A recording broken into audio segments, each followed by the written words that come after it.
In October this year, Colombia held a referendum to decide whether to end 52 years of war with the Revolutionary Armed Forces of Colombia, otherwise known as the FARC. Colombians rejected the government's peace deal with 50.2% of voters saying no. To say it caught the government by surprise would be an understatement. Foreign Minister Maria Angela Holguin said in the aftermath of the plebiscite result that there was no plan B, as shown here in the Daily Telegraph. Parallels with the Brexit vote for leaving the European Union were immediately made. The Guardian reported, like the EU referendum in Britain, it was a risk that Santos was not obliged to take. A yes-no vote over a complicated deal which had strong international support, but tapped into and stirred a visceral resentment among many ordinary voters against the FARC. The difference is that this vote aimed to stop a war. With President Juan Manuel Santos's eggs all in the basket of the Colombian people ratifying the peace process, to the extent that a lavish signing ceremony had already taken place, a return to war now constitutes a real possibility, as shown in this Guardian article. But does the rejection of the Accords actually make a large difference to those social sectors long abandoned or repressed by the state and other armed actors in the world's longest-running armed conflict? At least 13 social leaders were murdered within 3 weeks of the Colombian government and the Revolutionary Armed Forces of Colombia announcing the agreement in late August 2016, as shown in this Justice for Colombia article. These deaths were not attributed to the war with the FARC, yet followed a model of targeted assassinations of community leaders that characterizes the conflict. One example is this Colombia Reports article from September, which reports the murder of Cecilia Coicu and details how the owner of a plot of land in southwest Colombia that was designated to host a concentration camp for demobilizing and disarming FARC guerrillas has been assassinated, her family told media. It goes on to say there are fears that armed opponents of peace with the guerrillas could violently sabotage the process. The overall number of killings of Colombian social leaders increased to at least 51 in 2016. Peace may have been on the table, but the spectre of political terror remained, regardless of the plebiscite. Prior to the vote, however, the government had been telling another story. Hindsight reveals the folly of the Santos administration's overconfidence. While the road to peace had been a fraught and delicate process, the Washington Post reported that polls suggested that a majority of Colombians will vote for it and allow the FARC formally to enter the political arena. Yet the prominent No campaign headed by former President Alvaro Uribe clearly gathered greater traction than the government expected. Opponents of the agreement claimed it granted impunity to narco-terrorists and set the foundations for a future Castro-Chavista government, as reported in this Breitbart piece. It quotes a Colombian journalist. The wealthiest narco-terrorist group in the world will be transformed before the aghast eyes of the Colombian people into the richest political party in Colombia. This hardline stance was supported by many Colombians and issued in the surprise plebiscite result. As this Fox News piece says, talk of non-interventionism from the Venezuelan regime belies an eagerness to expand influence beyond their borders. For many years, they have had their eyes on Colombia. Now the so-called peace agreement will open the door for 21st century socialism, perhaps irreversibly. The ideological battle was waged with media campaigns and political propaganda rather than bullets and aeroplanes, but the potential repercussions could be as grave. The advent of peace was predicted to bring benefits to growth and the economy, as shown in this CNBC piece from before the vote, stating that Capital Economics said the peace deal would boost the Colombian economy in the medium term. The no success also threatens to plunge the country back into the maelstrom from which it worked so hard to emerge.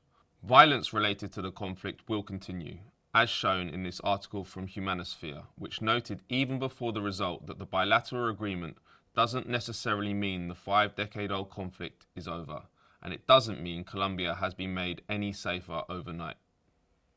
Framing the treaty as a bilateral agreement between two opposing forces failed to reflect the multilateral lines along which the war has developed. Non-aligned guerrilla groups, paramilitary organizations, foreign multinationals, and diverse social movements all needed to be considered. The supposed transition to a democratic and secure post-conflict scenario had been predicated on an agenda of 6 key points, as shown in this Colombia Reports piece. Post-plebiscite analysis is now looking at some of these to determine why voters narrowly rejected them. Attention has focused on the amnesties awarded to guerrilla leaders as a principal factor in the no vote's triumph. As Al Jazeera notes, For months now, critics of the accord have argued that by granting amnesty to FARC, the agreement secured peace at the expense of justice. The accord would have granted amnesty to rank-and-file FARC fighters who would be disarmed by the United Nations, as well as to commanders who ordered atrocities. Yet the same amnesties would also have applied to high-ranking figures in the armed forces who oversaw atrocities such as the false positive scandal, in which civilians were murdered and dressed in guerrilla fatigues to suggest army successes in combating the insurgency, as shown in this Vice News article. It took 4 years of negotiations to reach a consensus on the 6 points. Even if talks are resumed, nobody can predict how long it will take to establish a new agreement, particularly with the political right now vindicated in its opposition to the agreements by the plebiscite. The initial accords were to be constructed on multiple platforms that would not only create the political space for a legalised FARC-formed party to operate, but also to tackle the social and economic conditions which have fueled insurgency, as detailed by the Colombia Reports Police. This included the issue of agriculture and land reform, with major investment in infrastructure, transport links, public services, technical assistance, health, education and communication. This Telesur article notes how land reform has been a pivotal component to the war in Colombia and one of the main reasons why guerrilla fighters such as the Revolutionary Armed Forces of Colombia, or FARC, began their struggle against the state in the 1960s. Over the years, land continued to be part of the decades-long conflict as it was seized from campesinos by paramilitary groups and in some cases sold to wealthy landowners. A yes vote would not have solved the nation's litany of problems. Peace was worth fighting for under any terms, but it lacked the scope to implement the radical social transformation that was vital to establishing a true democratic era of stability. That simmering sense of frustration had reached boiling point in June of this year with a big rural strike. The strike, or La Minga, an Andean term for communal gathering, was rooted in government failure to fulfill agreements made following another national strike in 2013. That led to the formation of the Agrarian, Peasant, Ethnic and Popular Summit, Cumbre Agraria, a popular coalition of rural organisations and social movements, as shown in this article in NACLA, which notes that in the aftermath of the 2013 strike, various organisations decided to work together to prepare an 8-point list of demands, known as El Pliego Único, roughly general demands. Among other things, rural movements argued the Colombian government must commit to structural transformation in urban and rural areas and broad democratic participation in shaping the foundation for any peace plan that ended the country's decades-long arms conflict. Existing trade policies, the cause of 2013's protest, have ruined agricultural communities in Colombia, as reduced import tariffs and rising inflation leave small-scale farmers unable to compete in the market economy, as shown in this piece by trade magazine World Poultry. Authorized and illegal mineral extraction pollute rivers and soil, destroying crops and forcing people from their homes, as shown in this Reuters article. Social protest is repressed by the army or by paramilitaries, as shown in this Guardian article. As war depopulates territories, it clears the way for multinational corporations to extract mineral resources or develop agro-industry, with profits reinvested in the expansionary motors of conflict capitalism, militarization and paramilitarization, as shown in this interview with journalist Dawn Paley, published in Counterpunch. The state's absence in some regions means health, education and access to clean water and food are inadequate. This minority rights profile notes that in the early months of 2007, it was reported that 40 Afro-Colombian children died due to starvation and severe malnutrition. At the northern tip of Colombia lies the arid and isolated Guajira Peninsula, which borders Venezuela. This area is home to the Wayuu, Colombia's largest indigenous group. Also located in Guajira is the huge Cerrejón mine, which extracts over 30 million tons of coal per year.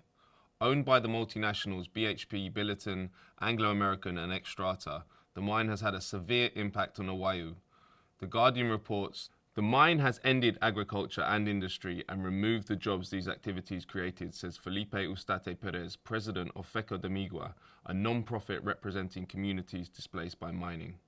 The Cerrejón coal mine exemplifies how foreign capital drives resource extraction at the expense of local populations. In the early 1980s, the US and Canadian export banks provided loans to develop the mine. Due to the Wayuu's lack of legal ownership of their ancestral homelands, they were expelled from these zones with only minimal compensation for any properties confiscated by the state. The Wayuu have since been routinely subjected to forced relocation and increased militarization of the Guajira. Stories like these are rarely covered in the corporate media, as this article, in fairness and accuracy in reporting humanitarian nightmare for Colombia's Wayuu fails to awaken corporate media demonstrates. It notes, the Wayuu are suffering not just from climate change-driven drought, but from the loss of access to the Rancheria River, drained by a dam built in 2011 for the coal mining company Cerrejón. But there was only a vanishingly small number of media mentions of the group. From the beginning, the odds were stacked against the peace process. Many Colombians knew this, yet it was the dynamics of capital and power that most concerned them. Nobody believed that the people themselves would sabotage the deal. The no vote represents a crisis not just on a national level, but on a regional one as well, in which populist right-wing rhetoric has once again dominated political discourse and found a receptive audience.